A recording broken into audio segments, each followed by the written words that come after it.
Now, have we been judging the former cable TV actress Meghan Markle too harshly? You know the sort of thing I mean, the mysterious children that nobody ever sees. That is, of course, Archie and Lily.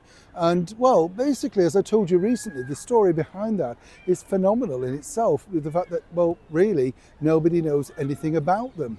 But now what's interesting is as Meghan really widens her circle and has really been asked by various people about elements of her royal life, the mystery of Prince Archie and Lily really is a darker thing than what we could have possibly ever known. You see, the bigger story is truly this. As ever, let me explain. Good to see you today. Thank you so much as ever for joining me. You all right? I'm not bad, thank you. Isn't this a beautiful autumnal sort of area right now? Well, this is, of course, the beautiful Hyde Park, Kensington Park, you know, always overlaps, whichever way you look at it. I just think it looks nice at this time of year, don't you? Yes, it's just that golden sort of, you know, beauty, isn't it? And then what we're promised is, of course, darker days, darker nights, but eventually it all comes round again, doesn't it? In the fullness of time, as our wonderful monarch said, Queen Elizabeth II. I've never forgotten that. I just thought it was a great phrase.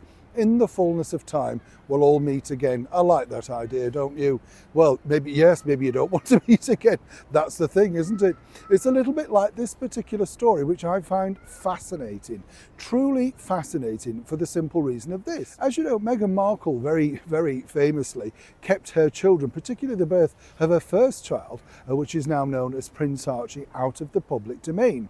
And apparently the reason being for that is she didn't want him served up on a plate, all that usual plethora of nonsense that she said. But where it gets more interesting is this. According to a recent conversation she had at an event, apparently she was only following on what she thought was the right royal thing to do. Let me explain. You see, cast your mind back to 1948 and the birth of now our King, His Majesty the King, King Charles III. Now, according to Meghan, you see, she'd studied this and she'd worked out that basically Queen Elizabeth, or Princess Elizabeth at the time, nobody knew she was pregnant until at least the 8th or the 9th month. And the interesting thing about this was that she realised she was always photographed sitting down or carrying a bag. And she thought, well, this must be royal protocol. Now, get this. And so the reason behind this is, obviously, as we know, in that particular era, it doesn't matter who you were, pregnancy wasn't there to be shouted about. There were no Demi Moore moments on the front cover of Vanity Fair. No, you know, people were respectfully, shall we say, looked after. No flaunting of bumps, you get the picture. Now, according to Meghan, she thought, well, that's the right thing to do.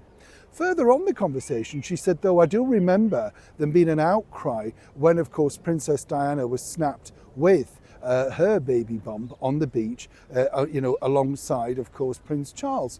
And that was another story in itself. Now, where again is fascinating is this, that Meghan's theory that she was actually following what she thought Her Majesty the Queen would want her to do. This is 1948, and we're talking 2019. Quite a few many years apart, as you can imagine. But of course, Meghan's rewriting history permanently. And when the friend said, well, did the Queen ever say that to you? She said, no, I was just being respectful.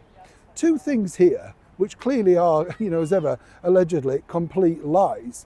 How come she knew all of this royal history suddenly when she didn't know the words, of course, to the national anthem? And how come she remembered everything about Princess Diana if she hadn't been looking up and Googling? Perhaps she was re-looking about what happened when previous royal babies were born. But either way, to start to use the late Queen as a template to say, well, this is what she did, so I thought I'd follow suit in order not to offend or disgrace. Well then, when you think about it, why were you writing on bananas and why were you constantly clutching your baby bump?